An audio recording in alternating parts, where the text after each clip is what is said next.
Nelson, and it is my great honor to serve as chair of this historic organization and your host for today's event. To formally begin, I want to acknowledge that we are gathering on the traditional and treaty lands of the Mississaugas of the Credit and the homelands of the Anishinaabe, the Haudenosaunee, and the Wendat peoples. I encourage you all to learn more about the traditional territory on which you live and work.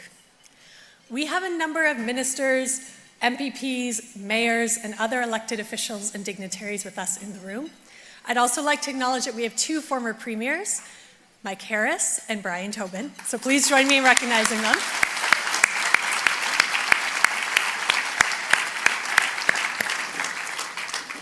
I would also like to recognize our sponsors. The Empire Club is a nonprofit, and our sponsors generously support the club and make online viewing complimentary. We appreciate them. So thank you to our lead sponsors, Hydro One and Bruce Power.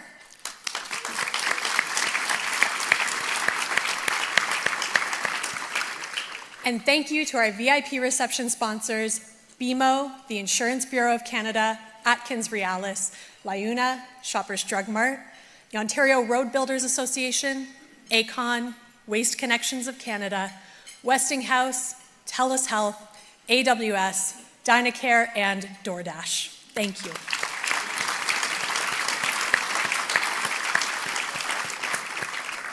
And thank you to our supporting sponsors for today's event, Sheridan College, Aurora Strategy, Fasken, RCCAO, Think Research, Urban Co., Life Labs, Enbridge, CAA Insurance, International Business University, Sienna Senior Living, and Greater Toronto Hotel Association. Thank you.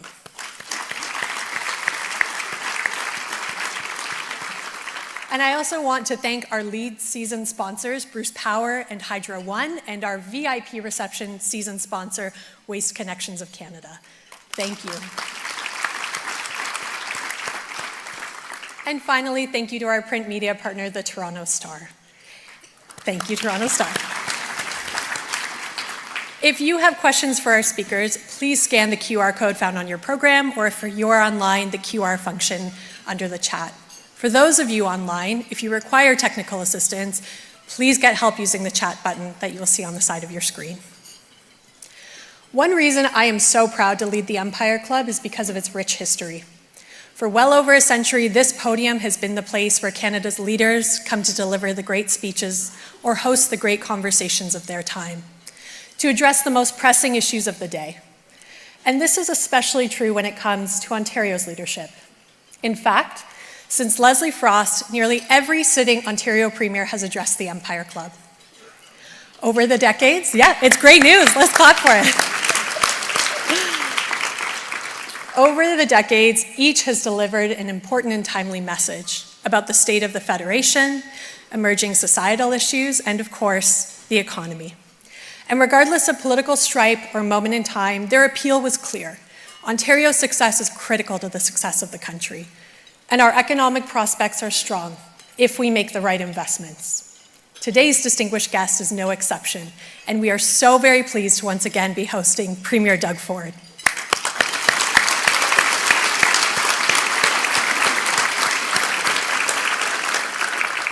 I think it's fair to say that it seems like the challenges we have been facing, whether it's housing, inflation, or the cost of living, can weigh on us from time to time. And the conversations around them are not always easy ones to have. But the Empire Club isn't where we just come to have the easy conversations, it's where we come to have the necessary conversations. Ones that not only address our challenges, but shine a light on our potential. And this is why I am so pleased that our club has been home to that long line of premiers who have stood at this podium to lead those conversations and share their vision for a stronger, more resilient Ontario. And that, like many of the people who came before us, we're hearing directly from the Premier about the work he's been doing and the opportunities that lie ahead for this province that we all love. And to introduce the Premier, it is my pleasure to welcome to the stage someone who is a familiar face at this podium and who himself leads an organization that is critical to Ontario's economic success. Please join me in welcoming to the stage President and CEO of Hydro One, David Lebeter.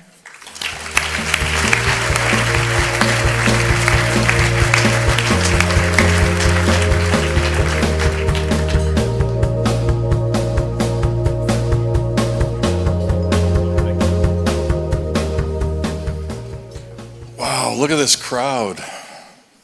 Good afternoon, Jenna. Thank you for that wonderful introduction. And to this crowd today that's gathered here for that warm Empire Club welcome. I'm looking around, remembering the last time I was up here, which was in May earlier this year, when I was, for lack of a better term, the main course. Fortunately, today I'm not the main course, or thankfully, I'm not the main course. What I do have the distinct pleasure of, though, is introducing our guest speaker, a man who really does not need an introduction, our Premier Doug Ford. And as I was thinking about what I would say in introducing the Premier, I was reflecting back on how I've gotten to know him over the past couple of years, and a few things really stood out for me. So among many things, the Premier is a family man. And I picked up on that very quickly the first time I spoke to him, and listening to him in other times when he's been speaking about his family and the great pride he has in their accomplishments and their successes and their contribution to Ontario. Fantastic thing to build on. He's a businessman, as evidenced by his family business, which he ran very successfully for many years. He's a politician, witness the success he's had in that area. And he's a builder, which is really the topic of today. And you can see that when you look around Ontario today. Look at the hospitals that are going up, the schools that are being built, the care facilities, the infrastructure such as highways and byways and mass transit. Those are investments that are taking care of Ontarians today and preparing them for the future. And he's a builder when I look around and I see the growth in the regrowth and rebirth in the manufacturing sector, the mining sector, and agriculture, creating well-paying, long-lasting, good jobs for Ontarians today and into the future. And he's a builder when I look at what's going on in our communities with housing development that just continues to accelerate. Every year we're building and connecting more homes. And that's about building communities. And he's a builder when I look at the energy sector, the sector I'm familiar with, where I see the government making measured, prudent decisions on generation assets that are going to power this province for many, many decades to come, setting the foundation for a future. I see that showing up in the nuclear announcements, the refurbishments, the new bills that are being looked at, the renewable procurements the ISO's done, storage procurements, the independent electric system operators done, and very agnostic to the generation source, whether it's nuclear, renewable, hydroelectric, and even in the short term, natural gas, because we do need that fuel source to continue to power this province. Those are all the signs of someone who's a builder and who cares. And there's one other thing Doug Ford is. Premier Ford. My apologies. He's a proud Ontarian. And I'm not going to get this quite right, but I've heard the Premier say this many times. Ontario, the best place in the world to live and raise a family. And I hope I got close to getting that right, sir. This is an amazing province, and only someone who has that tremendous amount of pride can deliver a message like that. Hydro One, like Premier Ford, is a builder. And we see that building showing up in the demand for electricity all across this province. In our case, that shows up in the case of new transmission lines, which I really think of as the highways of electrons that allow energy to flow from where it's generated to where it's needed. We see it show up in the build-out of our distribution system. Think of those as the main streets of the electric grid. And then I see it show up in the connections, the new connections, which every year we're connecting more customers than we thought we would be connecting and more customers than we did the year before. Think of those new connections as the driveway of the electric grid that gets the electrons to right where they're going to be used. So tremendous growth, and what an exciting time to be in Ontario. Is anybody in this room not excited about being in Ontario right now? Put your hand up if you're not. Okay, let's have a round of applause for Ontario.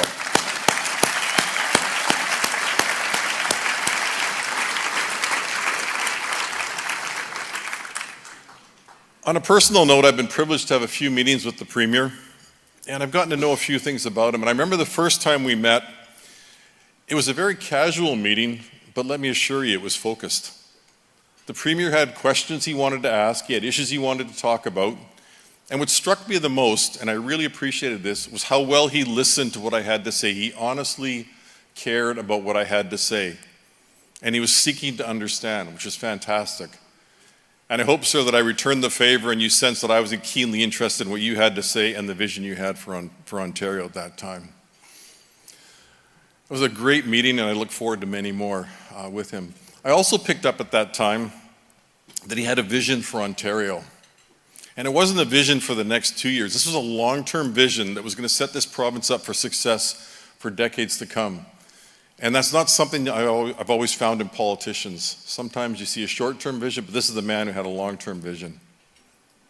And equally important, I realized that the Premier was not afraid to share his truth, to tell you exactly what was on his mind, to challenge your thinking, and then listen to your response. And I always admire a person who's willing to say what they're thinking, stand behind what they're thinking, but then be willing to be influenced if they hear new evidence that supports that. And I found that in our Premier. So I'm sure that today will be no different than any other day. Premier Ford will join us. He will speak his truth, and we're going to have a fantastic event. And with that, I'd like to welcome Premier Doug Ford to the podium.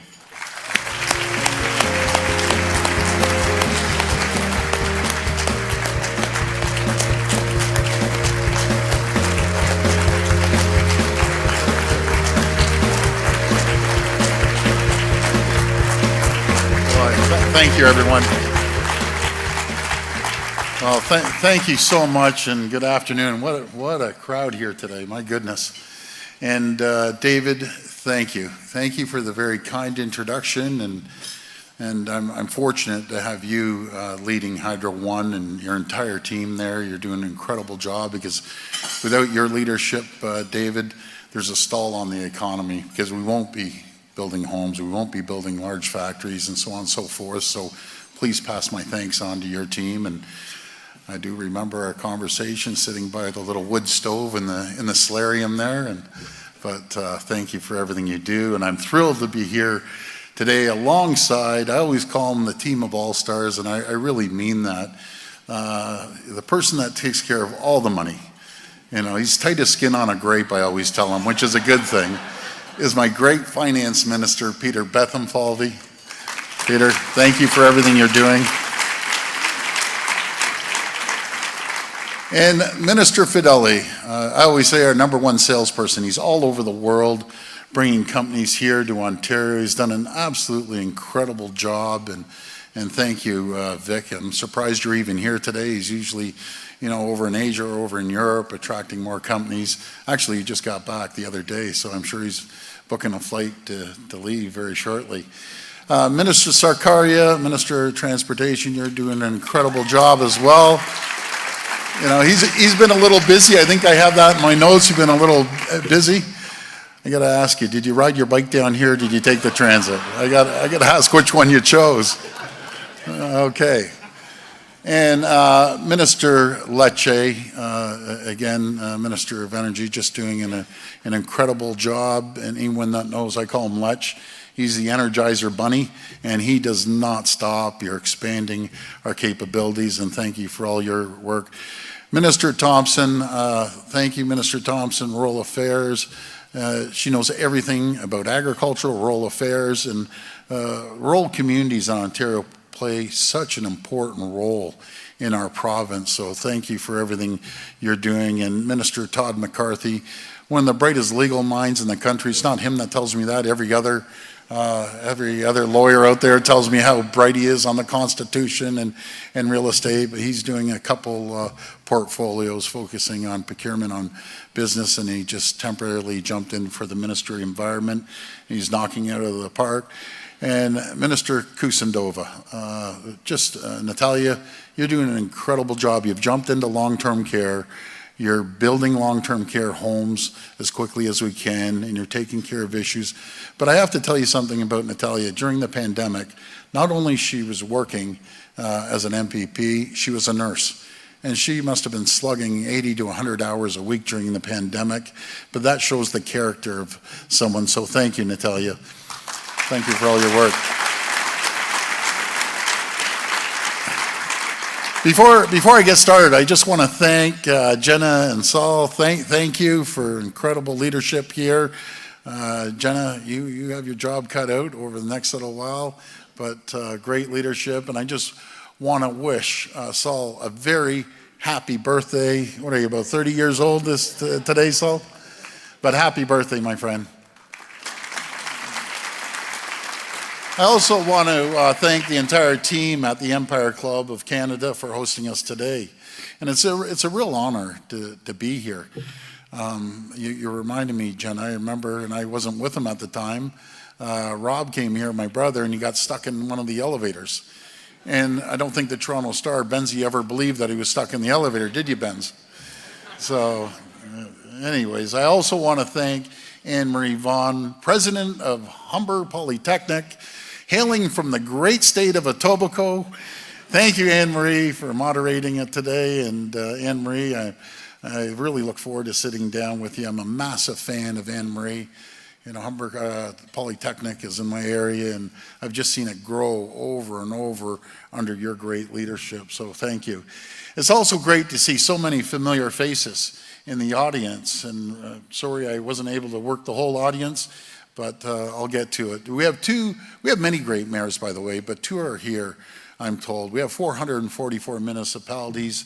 They're all doing a great job, and I always say, if all three levels of government, if we all work together, we work collaboratively together and cooperate, there's no one that can stop us. So I just want to acknowledge two that I know of here, and if I miss anyone, I apologize. Mayor Rob Burton from Oakville. Mayor, thank you for all your leadership. And I got to tell you something. The mayor is pretty humble, but when we first took office, Ford and Oakville were saying, hey, we're going down to Mexico. But with Rob working collaboratively with us, they aren't going there. They're building retooling for the F-Series pickups, which is their #1 selling brand. So we're going to be rocking and rolling at Ford Motor Company in Oakville, and thank you for your leadership. Another great champion, Mayor Nuttall from Barrie. You know, anything you need to get done, he gets done.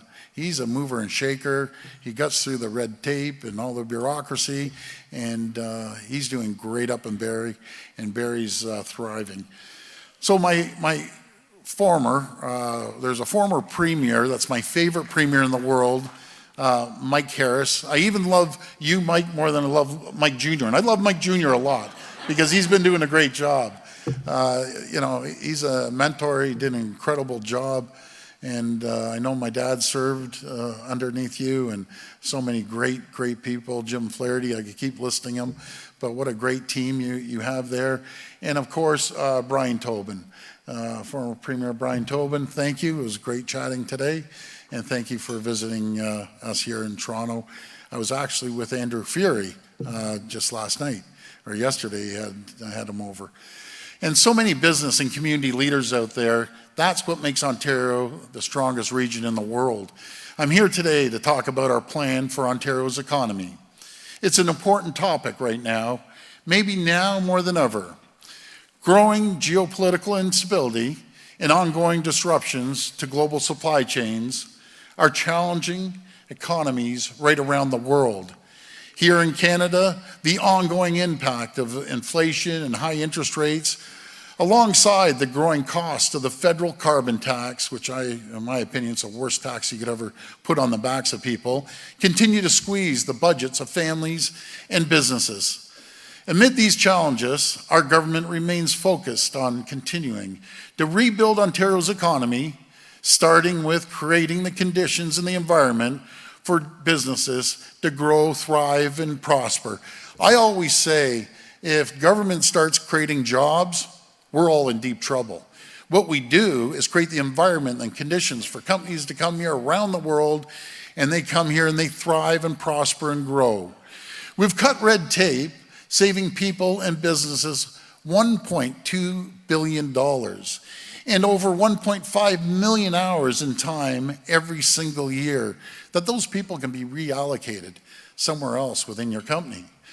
We're making energy more affordable by reducing electricity rates for small, medium, and large-sized businesses by 15 to 17%. And we're keeping taxes and fees low. In fact, this is pretty staggering. We have never raised a tax on people or on businesses and I can tell you, we never will. And it's a very simple theory. You want to stimulate the economy? Put money into people's pockets. They'll go out and do something as simple as going out for dinner, maybe buying your kids sneakers or clothes, or maybe putting a little renovation on your house. And they might do that because they have money in their pockets, and same with businesses. If you put money into businesses, they'll invest into their people, into technology, into their infrastructure, and they grow.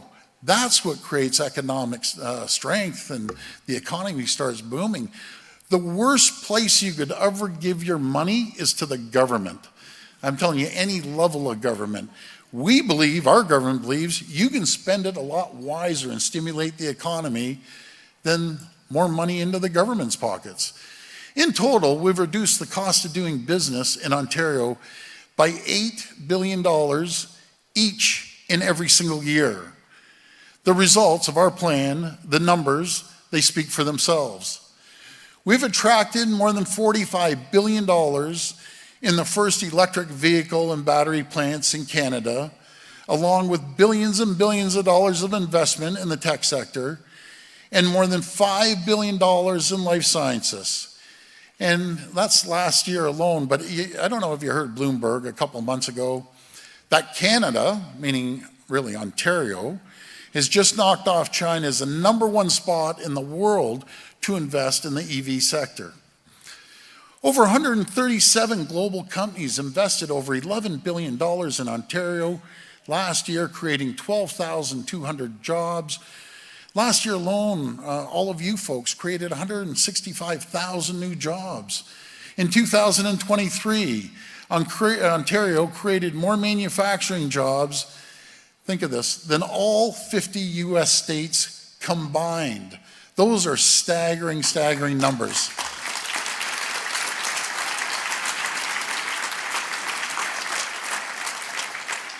This is another great stat, and I apologize for the numbers. I'm just a numbers guy. Show me the numbers. Numbers don't lie, and let's cut to the chase here. So since 2018, we've added over 860,000 new jobs to our economy. But beyond just numbers, these statistics are so much more than just data points. They represent better jobs and bigger paychecks, and real opportunities for workers, families, and whole communities to thrive. They signal Ontario's growing strength as a global hub for innovation and investment.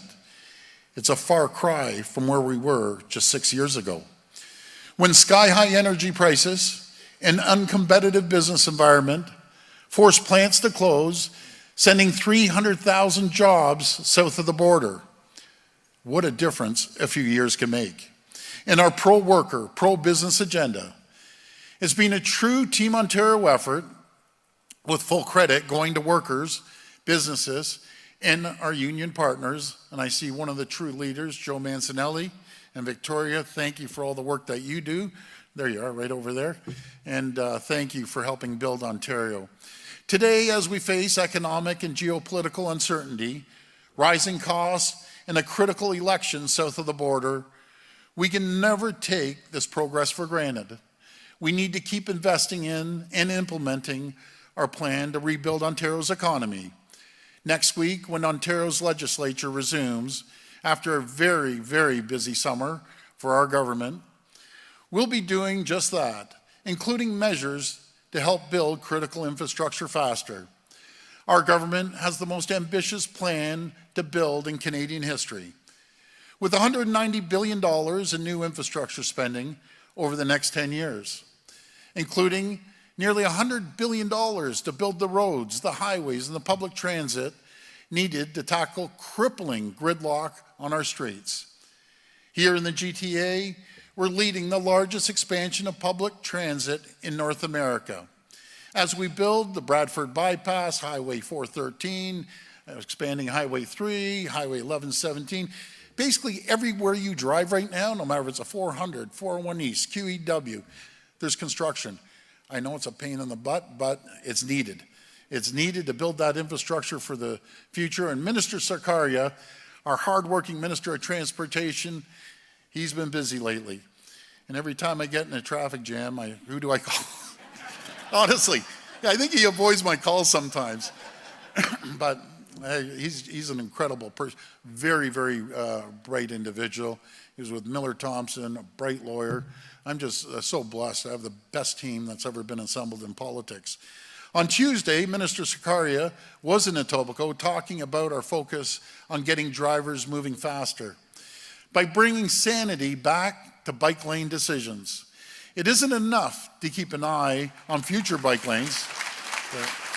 Thank you. We need to and will remove and replace existing bike lanes on primary roads that are bringing traffic in our cities to an absolute standstill.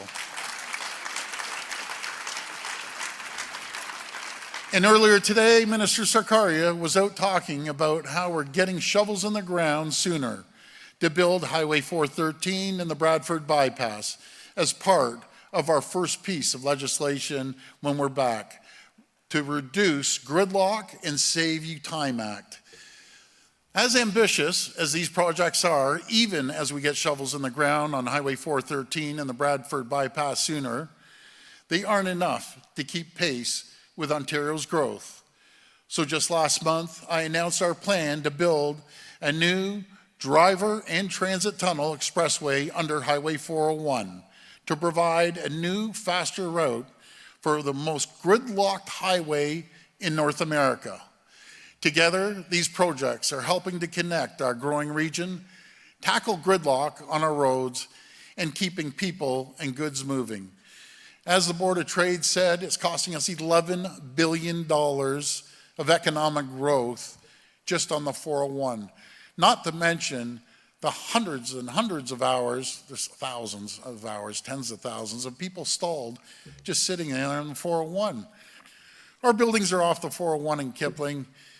I was driving home the other night, it was about 11:30, look on the 401, and I don't know what the reason was. It was packed on both sides of the highway, and people just want to get home, they want to get to work, we want to get goods to their destination a lot quicker. When the legislature resumes next week, our government will always be focused on ensuring Ontario has the power needed to fuel our growing economy. And I know, David, you touched on that a bit. As we look ahead and continue to attract billions and billions of dollars in new investments, electricity demand is projected to rise 75% by 2050. That means we'll need another 111 million megawatt hours of energy by 2050. That is equivalent to 4.5 size cities the size of Toronto. So just imagine that, 4.5 cities the size of Toronto, that's how much energy we're going to need. And that's an enormous challenge. But as I always say, every challenge is an opportunity. And you better believe we're seizing that opportunity so that we'll never ever have to say no to new investment. And we can always say yes to new jobs. To do so, we're leading the future of nuclear energy. We are a nuclear powerhouse around the world with upgrades at Bruce, Darlington, and Pickering nuclear generating stations already well underway. We're building the first small modular reactors in the G7 at Darlington, with early construction coming in on time and on budget. These projects are crucial to Ontario's continued economic success. In fact, energy policy will be fundamental to the future of our province, and Ontario has a choice. A pro-growth agenda that attracts investments, creates jobs, and keeps energy costs down for people and businesses. Or ideological dogma that offers false choices and burdens hardworking people and businesses with a costly carbon tax.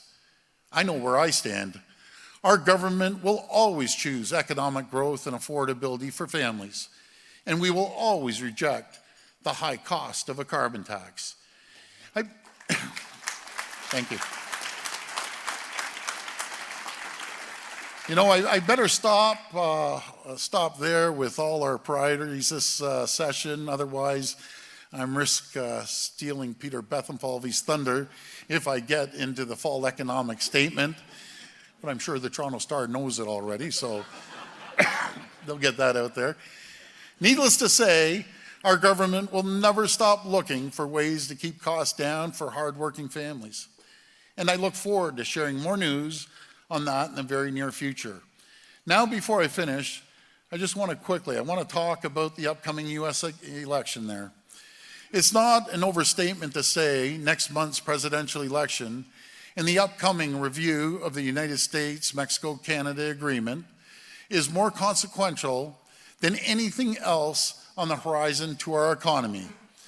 As everyone here knows, there's no partnership more important to the economic success of Ontario than the economic success of Canada, than our closest ties with the United States. It's a partnership that is growing stronger every single year. In 2018, two-way trade between Ontario and the United States was $390 billion. Today, it has increased to more than $500 billion. If Ontario were a standalone country, we'd be America's third largest trading partner in the world. In fact, our province is the #1 export destination to 17 US states and #2 for another 11 states. We need to do everything we can to shore up support for not just maintaining, but strengthening and growing our historic partnership. That's why for the past several months, it's been a full court press from our government to encourage all parties, no matter what political stripe they come from, to reject protectionism and embrace buy Can-Am mentality. As the US looks to de-risk and decouple from China, there's no partner better positioned to support our friends and allies south of the border than Ontario. We have an abundant supply of critical minerals, and as a global leader in the future of nuclear energy, Ontario is uniquely positioned to support America's economic growth and its national security objectives. With this kind of approach, we're encouraging US lawmakers to think big, to build Fortress North America and bet big on the US-Ontario relationship. To do so, however, we need to show our closest ally that we're working together in lockstep. We cannot risk finding ourselves outsiders looking in. I was pleased to see the federal government match US tariffs on Chinese imports like electric vehicles and steel. Next, the federal government needs to match US action to ban Chinese software from vehicles on Canadian roads. And we need the federal government to pause the implementation of the digital services tax. The DST is a bipartisan consensus in Washington. They are absolutely furious at us. I talk to Democrats, I talk to Republicans, and they are furious. They're furious with Canada over even considering what they view as an unfair tax on American companies.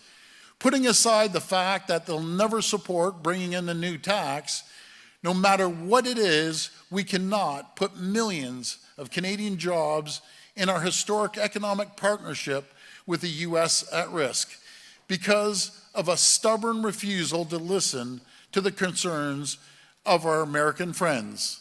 The federal government needs to pause the implementation of the digital services tax. Friends, let's end on a positive note here. Today, Ontario is the envy of North America. We're the envy of the world. We're attracting investments. We're creating jobs. We're an economic powerhouse. But as I said earlier, we can't take this success for granted, and we won't. We're going to make sure that Ontario's business environment remains ripe for growth and investment. That means keeping costs down and building infrastructure. It means ensuring we have the energy we need to power growth and strengthening economic ties with places that share our values. That's exactly what we're going to do to continue to do. Let's get it done. Thank you again for inviting me today, and may God bless the people of Ontario. Thank you so much.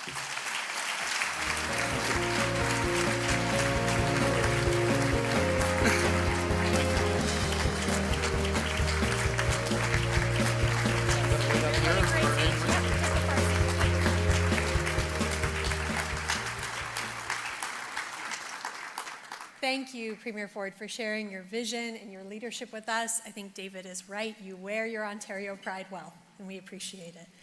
And I know we are all looking forward to the Fireside Chat portion of today's event, so we can dive a little bit deeper into your plans for the province. And so, it is my privilege to introduce the moderator of today's discussion, someone who's been a trailblazer in the education sector for nearly 30 years. She is the president and CEO of Humber Polytechnic, so please join me in welcoming to the stage Dr. Anne-Marie Vaughan.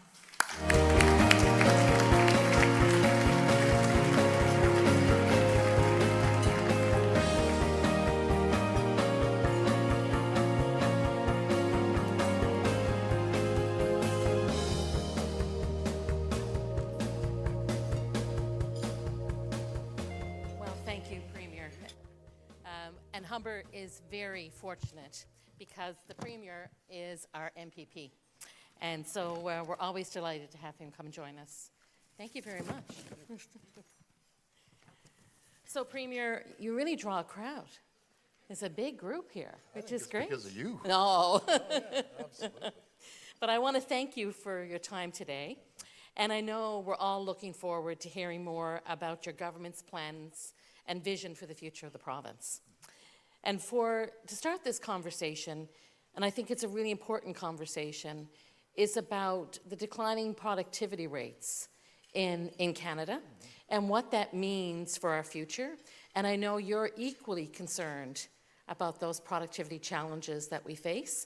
And so I'm interested in hearing more from you about that. And let me link it to a subject that would be near and dear to my heart, which is around developing the talent pipeline and that's role in productivity. And I know the government's invested over $1.5 billion in skills development since 2018, but labor shortages still exist. And there are over 200,000 jobs going unfilled every day, and it's estimated that we're going to need 100,000 new workers in the construction sector over the next decade. Are we making progress? And how can we ensure there's enough workers to build everything that you want to do?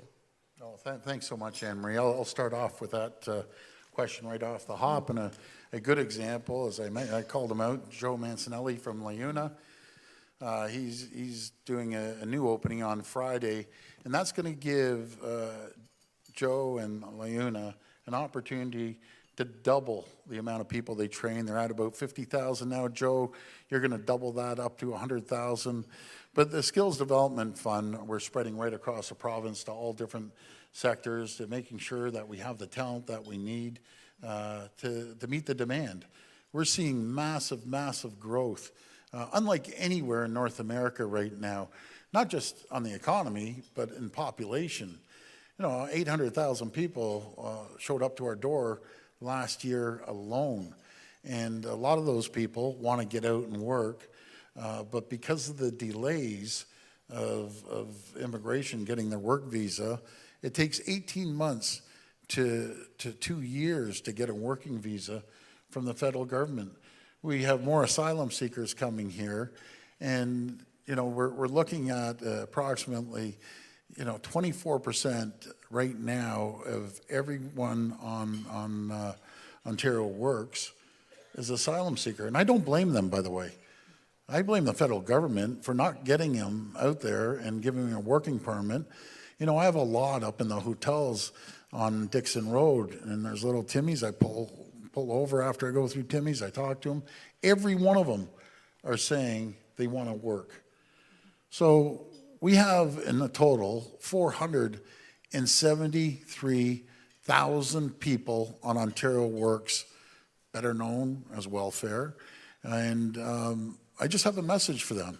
I'm excluding asylum seekers and refugees because they will work when they get a building permit. Building. See, that's what's on my mind, building permits, working permits. You know, I always say, if you have mental health or addiction issues, we'll take care of you until you get back on your feet. If you have a physical disability, we'll take care of you. That's not a problem. That's why we have ODSP. But everyone that's healthy, the 473,000 people, and we have over 250,000 jobs available, get off your butts and go out there and start working. I don't care what you do, just work. Get involved in a trade. I know that all trades, no matter if it falls under LIUNA or other organizations, you do an incredible job at Humber in the trades as well. So it's a combination of the private sector unions and our great colleges and universities. Our number one selling feature are the people of Ontario, are the 70,000 STEM graduates that we graduate every single year, unlike anywhere else in the entire North America. We have the talent, and that's our number one selling feature, the quality of life. Living here in Ontario, it's second to none. And I just want to thank you for contributing to that, because your programs are incredible. If you ever have a chance to go up to Humber, it's jaw-dropping. And they keep building and building. So thank you for all your work. Well, thank you, Premier. I'm so happy to be a part of the network of 24 colleges in Ontario, and I've said to you many times, it's a jewel nationally. Our post-secondary system in Ontario is, in my view, second to none, and it's incredible to be in that field. So I'll put our colleges and universities against anywhere in the world. Yeah. So I want to ask you, because I heard you note that you met with Premier Fury yesterday. Yes, yeah. And, you know, Ontario has a role, and has always had a role, of the driver of not just the Ontario economy, but the Canadian economy. Yes. And it is central to the social, economic, and cultural capital of this country. And you're about to take on a new role, and that is as chair of the Council of the Federation, which is all the premiers and territorial leaders in Canada. Can you talk a little bit about what your priorities are going to be in that role? Because it's an important role, and I really believe Ontario has a unique opportunity to really lead. Well, thank you so much, Anne-Marie. First of all, if you're fortunate enough to be premier, they rotate chairs every 13 years. And I got lucky and it landed on my year, and they switch over in August. But we have an incredible team of premiers. We all put political stripes aside. We always look what is the best for Canada and the regions, and they're very diverse from coast to coast to coast. But we come up with a common mindset that we can help. Just a couple that we've been talking about, and we're having them come and visit in December, all of them. Then we have another. They're coming back in the summer there. But just making sure, one is the prescription drugs. These pharmaceutical companies coming here, and it takes, 745 days to get drugs approved, life-saving drugs, that other jurisdictions around the world get them approved in a year. And we're seventh in the G7. So we have to really start moving with Health Canada and all the provinces as well. So make sure that we have an opportunity to have these life-saving drugs as early as possible.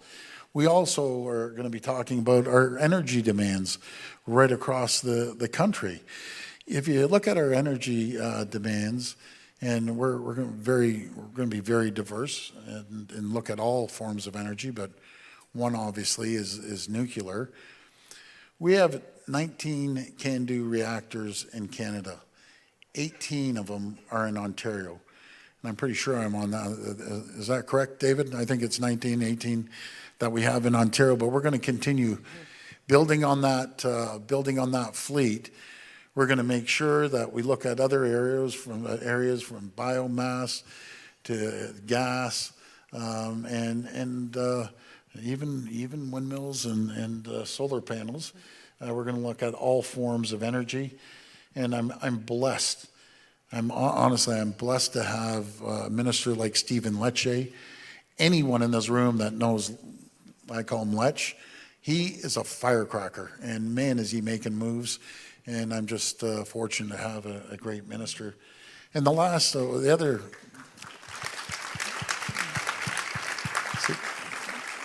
see, let you have a few friends here. That's good.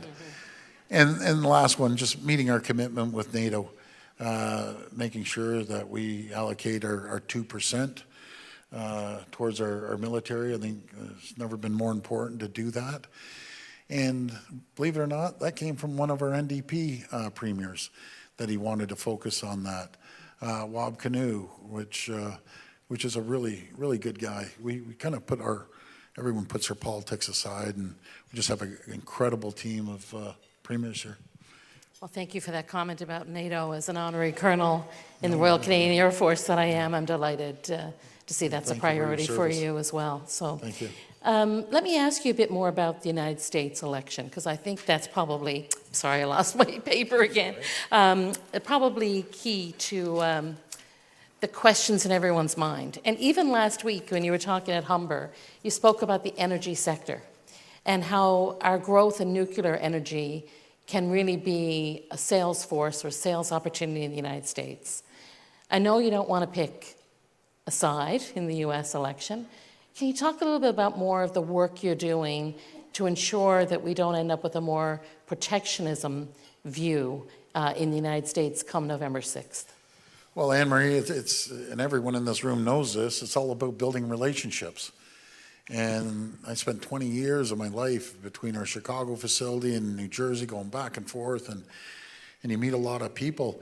And I've talked to endless amounts, every single week, endless amounts of governors, senators, congressmen and women, right across the entire country, no matter if they're Democrat or Republican. You know, I had Governor Walz in my office, and this is before President Biden stepped down. So this was about 2 or 3 weeks prior to that, if I remember correctly. And so he walked in the office and he saw a big picture of Rob and the footballs, and he said, "Hey, I was a football coach." And I said, "That's great." You know, so I go to the shelf, I pull off a football, and next thing you know, we're tossing it back and forth. But there's something that I'm going to tell you for the first time. It's no big secret, but so when we sat down one-on-one, I said, I'm really, really concerned, you know, about the president. God bless him. I hope he has great health and everything. My heart actually broke for him back then. And I said, "Governor Walz, you should run for president." And 4 weeks later, next thing you know, he's the running mate to Kamala Harris. But he's a really good person. And then Governor Murphy from New Jersey. You have them over, you have these people over to the house, and sure enough, I don't know what it is with these footballs, but we're tossing a football around. And we've made MOU agreements with many different states, and having a group of governors up here, like Illinois, we signed MOUs, Maryland, Indiana, Michigan. There's a whole raft of them that we're doing, but it really helps out. You know, when you can pick up the phone and call them and just work things out. They all know, and I always say I'm the worst culprit. Buy Ontario, Ontario made, buy Canada. So I'm as guilty as anything. And they're experts down there. Buy USA, buy America. And I told each and every one of them, we're so much stronger when we work together. We have a couple things that you desperately need, I would tell them. Your critical minerals. As China is cornering the market on critical minerals around the world, we're a safe haven of critical minerals that there's no one else I'd like to give our critical minerals to support their military as well and their technology than the United States. We have ample critical minerals. And then the other big area is our energy. As we build up our fleet of energy, and we have enough capacity for ourselves, New York State always needs energy, always.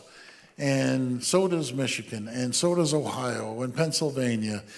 And these big data hubs that you might have 5 or 10 people working in these data hubs, but man, do they suck energy. And they want our clean, green energy, reliable energy coming from Ontario. Very few people realize this, but as we stand right now, we can deliver energy all the way south down to Florida from our grid.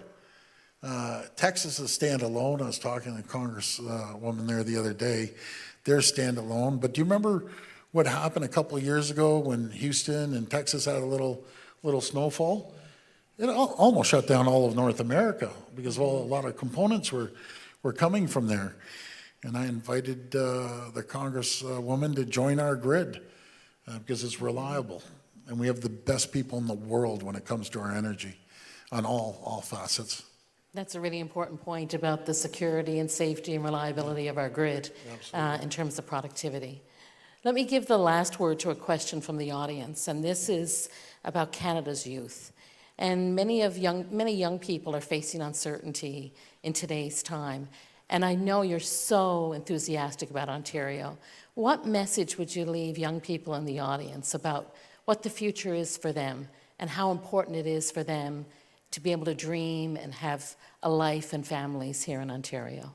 Well, there's no better place in the entire world, and I meet a lot of youth, literally daily or weekly, and I just tell them, number one, work hard. Work ethic, second to none. No matter what job you have in life, everyone respects a hard worker. Stay in school as long as you can.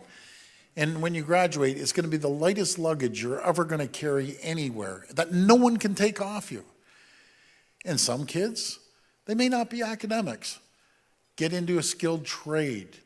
And because once you have a skilled trade, you have a job for life. And it just amazes me, you know, when I go around and I see the craftsmanship when they're building these homes. You know, we need people like that. We need skilled tradespeople from all over the world and here to get involved. We've seen an increase in women getting into the construction sector, but it's increased over 50%. I encourage more young women to get involved. It's a great paying job, and it's a job you can carry around if you move here from Toronto up north or move wherever. You'll have that tool in your toolkit. But we have a very, very bright future here in Ontario. You're leaders around the world. And do you know how you can tell you're leaders? Not just the numbers, because I study these numbers inside and out. It's when you have an ambassador come from a different country, consul generals that are here. When you see governors come here and they're in awe. As one governor said, and I won't name the name, said, "Doug, you're eating our lunch." And I said, "Governor, we're going to eat your breakfast, lunch, and dinner," but joking around, because they're very close allies. I love the U.S. And we're going to work hand in hand with them, but a very bright future. Keep working hard and never stop working. You got to have that work ethic. And when you apply, I always tell the young people, a lot of young people, you know, they want to start at the CEO seat and work their way up. That doesn't cut it. You know, I'll just tell you my personal story. If I wasn't out of the house by 6 o'clock in the morning to get up to Deco, and I'm coming home, you know, at 8 o'clock at night, whatever, 14 hours later, my dad would look at his watch and say, and he wasn't joking, "Why are you home so early, son?" And man, I ever said I had a problem, he'd kick my butt right down the street and back into work. There was little, times are different now. We can't. You know, we're soft. I'm a softie with my 4 girls. What can I say? I was just But going to they're say workers. I might introduce you to my daughter. Maybe you could give us a hand. So, Premier, thank you so much today for you, Anne-Marie. sharing your thoughts and your optimism about Ontario and your energy. I mean, you can sense from your family upbringing where your energy and enthusiasm comes. And I really want to thank you for being here today and for the honor of having the opportunity to ask you these questions. And thank you to everyone who's joined us today, both here and online, and sincere thanks to the Empire Club for an incredible event. Thank you. Thank you.